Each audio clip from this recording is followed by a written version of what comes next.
Lire la Bible de la Genèse à l'Apocalypse tout seul, j'avoue que c'est difficile. Moi-même, j'ai déjà commencé, mais en étant toute seule, tu commences, t'es motivé, et puis après, tu abandonnes. Mais là, tu es dans le défi. Lecture de la Bible de l'aurore au crépuscule.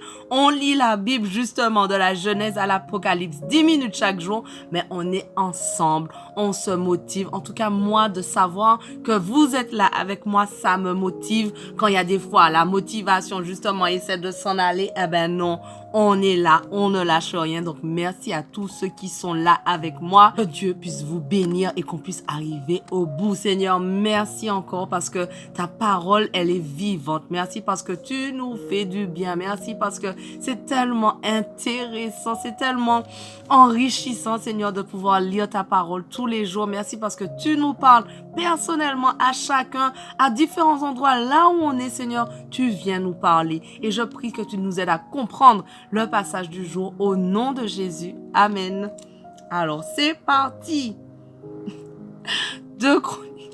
Des fois, bref. 2 Chroniques 21.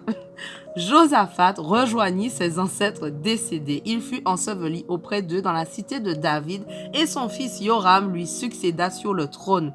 Yoram avait plusieurs frères, Azaria, Yéhiel, Zacharie, Azariaou, Michaël et Shephatyahu, tous fils de Josaphat, roi d'Israël. Leur père leur avait fait de nombreux cadeaux, de l'argent, de l'or et des objets précieux. De plus, il leur avait confié le gouvernement de plusieurs villes fortifiées en Juda. Mais c'est à Yoram qu'il avait conféré la royauté parce qu'il était l'aîné. Dès que Yoram fut en possession du royaume de son père et qu'il eut affermi son pouvoir, il fit assassiner tous ses frères ainsi que des dirigeants d'Israël. Yoram avait 32 ans à son avènement et il régna 8 ans à Jérusalem. Il suivit l'exemple des rois d'Israël agissant comme la dynastie d'Akab car il avait épousé une fille d'Akab.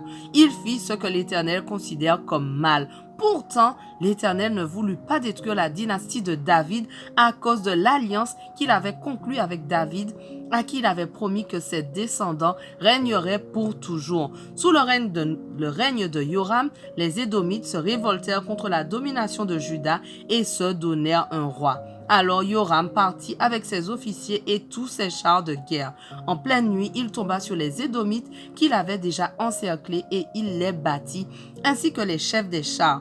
Depuis lors, Édom fut en révolte contre Juda et l'est toujours. À la même époque, Libna se révolta également contre la domination de Yoram parce qu'il avait abandonné l'Éternel, le Dieu de ses ancêtres. Il construisit même des hauts lieux sur les montagnes de Juda. Il incita les habitants de Jérusalem à l'idolâtrie et entraîna les Judéens au mal. C'est alors qu'une lettre du prophète Élie lui parvient. Elle disait, « Voici ce que déclare l'Éternel, le Dieu de David, ton ancêtre. Tu n'as pas suivi l'exemple de ton père Josaphat et celui d'Asa, roi de Juda. Au contraire, tu as imité la conduite des rois d'Israël. Tu as incité les Judéens et les habitants de Jérusalem à l'idolâtrie, suivant l'exemple d'idolâtrie de la maison d'Akab. Tu es même allé jusqu'à assassiner tes frères, membres de ta famille qui étaient meilleurs que toi. C'est pourquoi l'Éternel frappera d'un terrible fléau ton peuple, tes fils, tes femmes et tous tes biens. Quant à toi, tu seras atteint de maladies graves et en particulier d'une maladie au ventre qui empirera de jour en jour au point de faire sortir tes intestins hors de ton ventre. Ouf! L'Éternel excita contre Yoram l'hostilité des Philistins et des Arabes voisins, des Éthiopiens. Ils attaquèrent Juda, envahirent le pays, emportèrent toutes les richesses accumulées dans le pays du roi et emmenèrent ses fils et ses femmes en captivité, de sorte qu'il ne lui resta plus qu'un fils, Joahaz, le cadet. Après tout cela, l'Éternel frappa Yoram d'une maladie intestinale incurable. Elle empira de jour en jour et vers la fin de la seconde année, le mal fit sortir ses intestins de son ventre, de sorte qu'il mourut dans d'atroces souffrances. Le peuple n'alluma pas de brasier en son honneur comme il l'avait fait pour ses ancêtres. Yoram avait 32 ans à son avènement et il régna 8 ans à Jérusalem. Il partit sans être regretté par personne. On l'enterra dans la cité de David, mais pas dans les tombeaux des rois. 2 Chroniques 22. Les habitants de Jérusalem proclamèrent roi son plus jeune fils Ahazia pour lui succéder, car la horde qui avait pénétré dans le camp des Judéens avec les Arabes avait assassiné tous les aînés. C'est ainsi que commença le règne d'Ahazia, fils de Joram, roi de Juda. Il était âgé de 22 ans à son avènement, et il régna 1 an à Jérusalem. Sa mère s'appelait Athalie. Elle était une petite fille d'Omri. Lui aussi suivit l'exemple de la dynastie d'Akab, car sa mère l'incitait au mal par ses conseils. Il fit ce que l'Éternel considère comme mal, comme la maison d'Akab, car après la mort de son père, ses gens furent ses conseillers et l'entraînèrent vers sa perte. Sur le conseil, il partit avec Joram, fils d'Akab, roi d'Israël, pour une expédition militaire contre Hazaël, roi de Syrie, à Ramoth en Galaad.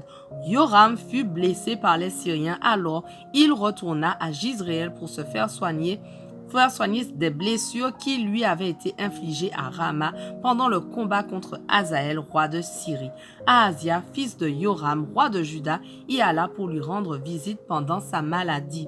Dieu fit en sorte qu'elle eut lieu cette visite qui fut fatale pour Ahazia. En effet, dès son arrivée, il sortit avec Joram pour aller à la rencontre de Jéhu, fils de Nimshi, à qui l'Éternel avait conféré l'onction pour exterminer la famille d'Akab. Comme Jéhu exécutait le jugement sur la famille d'Akab, il surprit les dirigeants de Juda et les neveux d'Ahazia attachés au service de leur oncle et les tua.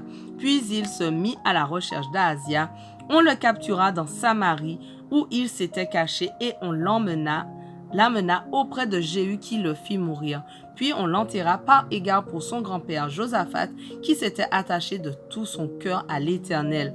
Dès lors, il ne restait plus personne de la famille d'Ahazia qui fut en état de régner.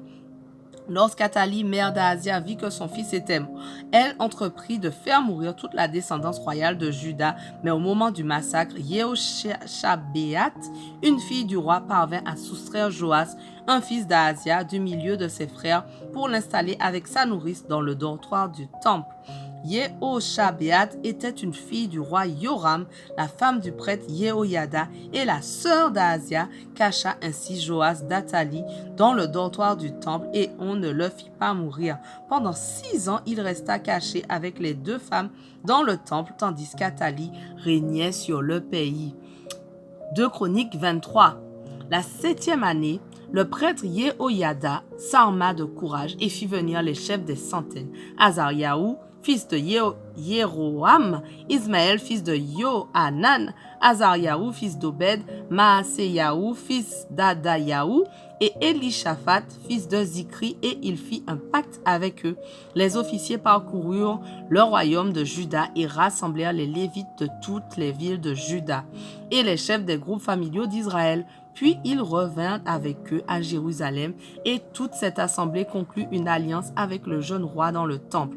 Yehoyada leur dit: Voici le fils du roi, il régnera conformément à la promesse que l'Éternel a faite au sujet des descendants de David. Voici ce que vous allez faire.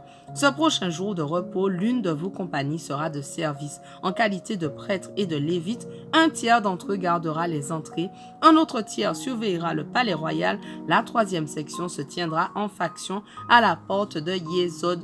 Tout le peuple occupera le parvis du temple de l'Éternel.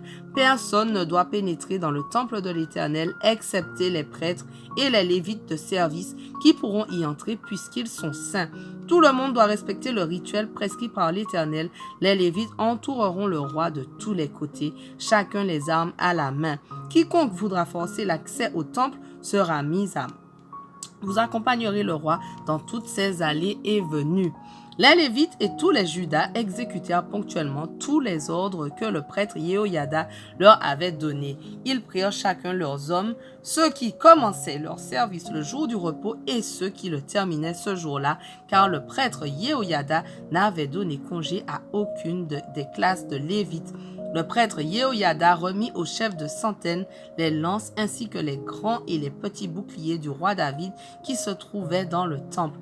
Il posta tous les hommes en demi-cercle, chacun son javelot à la main, en demi-cercle devant l'édifice, depuis l'angle sud-est du temple jusqu'à l'angle nord-est, près de l'autel, de manière à entourer le roi.